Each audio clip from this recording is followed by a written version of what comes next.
Sony ZV-E10 is the most sold camera on Amazon US. It has a lot of hype and we can find a lot of creators using it. But on the other hand, we can find a lot of criticism about certain aspects and functionalities. And if you want to buy one in 2024, you must get the truth first. Let's find answers to questions like, is Sony ZV-E10 worth the investment? What exactly are the situations when Sony ZV-E10 is an excellent choice and when it is a bad choice? Are there any major drawbacks or issues with Sony ZV-E10 that I should be aware of? And now in 2024, when we expect a new version of this camera, it is a good moment to buy it, even if the new version will be more advanced. We are about to cover all these things in this video. I've been using the Sony ZV-E10 since it was released, and I use it here in my studio for my talking head videos, to create courses, reviews, tutorials, educational videos for Zoom or Skype calls. And yes, in some areas it is the perfect camera, but in some situations it's pretty hard to use. Even so, for me it is the perfect camera, and it can be the perfect camera for you, but you are the only one who can decide this after you will find out all the good and the bad things about it. First, I want to talk to you about the real-life specs of this camera. You can shoot 4K without crop in 25 and 24 FPS and with some crop in 30 FPS. The image is top-notch. What you see now is recorded with this camera. The flip screen is essential for content creation and this camera has it, and it's a good one. The autofocus, it's great. Just set it correctly and you can forget about the autofocus. The eye tracking is also super good, and you don't need to worry about the focus if you move or have something around you. Another interesting function is the product showcase mode. You can activate the product showcase mode easy by pressing this button, and now when you show a product to the camera, the focus will be on that product immediately and you don't need to do special moves to cover your eyes to have a great focus. Also, the camera has an input mic jack and the preamp is a good one. You can record the sound directly in your camera if you use a wireless microphone, or if you are close to your shotgun microphone, or if you boom it correctly. The image is exceptional and the files are H.264, which are easier to edit than H.265. And if you have an SD card, let's say 128 gigabytes V30, which is affordable, you are good to go. Of course, having an E-mount, you can find a lot of lenses out there to use, f1.4 lenses at a good price, especially for talking head videos where you can use maybe a prime lens if you have one good lens with 1.4 and the perfect focal length for you, and you can find it around $300–400. You can monitor everything using the HDMI out, and you can even stream in 4K if you want. And because it is small and lightweight, you can attach it even to a mic arm and position it exactly how you want without losing space with another tripod. And now, as I told you, this camera has some major downsides, but not for everyone. Let me explain. The biggest problem of this camera is the lack of a good image stabilization. There is no IBIS and the active stabilization has a huge crop, and when you use it, some weird things happen on the image. You can use a lens with optical stabilization, and that will be the best option in my opinion, but if you want real stabilization, you need a gimbal. There's also another way to stabilize your footage, and you can use a software called Catalyst Browse.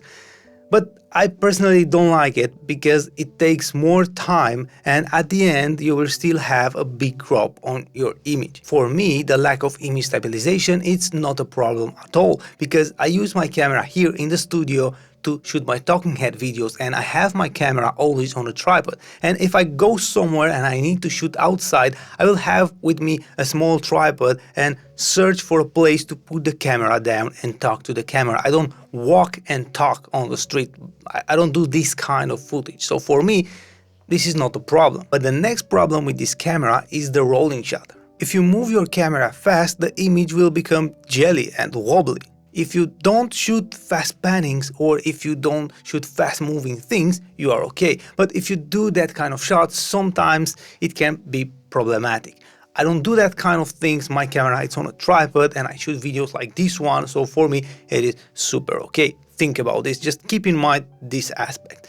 The next big problem with this camera is the small battery. If you plan to shoot something for a long time, the small battery can be problematic if you are outside and you can't use a dummy battery or change the battery. Because I shoot in the studio, I always use a dummy battery, and for me this is not a problem either. In some cases, another problem can be the overheating, but this will happen only when you shoot some super long sessions like a long podcast.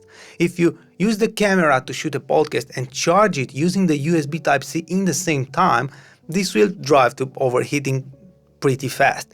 If you charge your camera with the USB Type-C when you record, this can be problematic. If you use a dummy battery and do the right settings, this camera will not overheat, but in some situations it can be a problem. Now let's find out if the new version of this camera is worth waiting, or maybe that new version doesn't have anything to offer for you. But first, I want to briefly tell you about the positive aspect of this version. The price is exceptional for a 4K image like this. The body is around $698 US, and if you pair it with a lens like Sigma 16mm f1.4 that costs around $359, or 30mm f1.4 that costs around $276, the entire setup will be at a total cost of $1,057. If you want to add some accessories and have a complex setup on steroids, it can cost you around $1,500, which is a phenomenal price for this quality,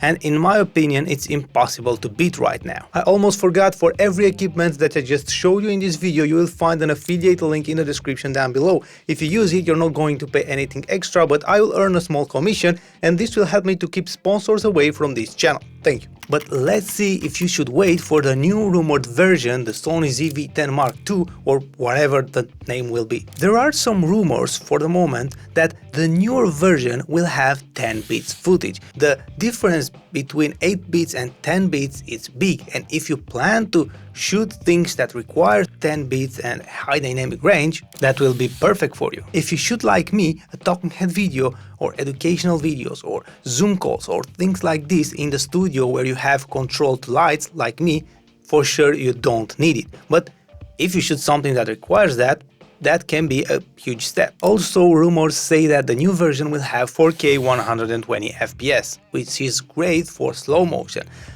I personally don't use slow motion for my talking head videos, my courses, my tutorials, reviews, unboxings, Zoom or Skype calls, but for my clients I use it. But when I shoot something for my clients, I use a professional camera, I use another camera.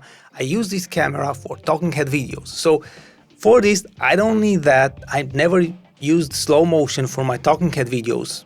So think about this. You need or you don't need slow motion. Also, the image stabilization could be more powerful. So for vloggers, that can be super important, and it can also help us when it comes to B-roll if we want to shoot some B-rolls just handheld.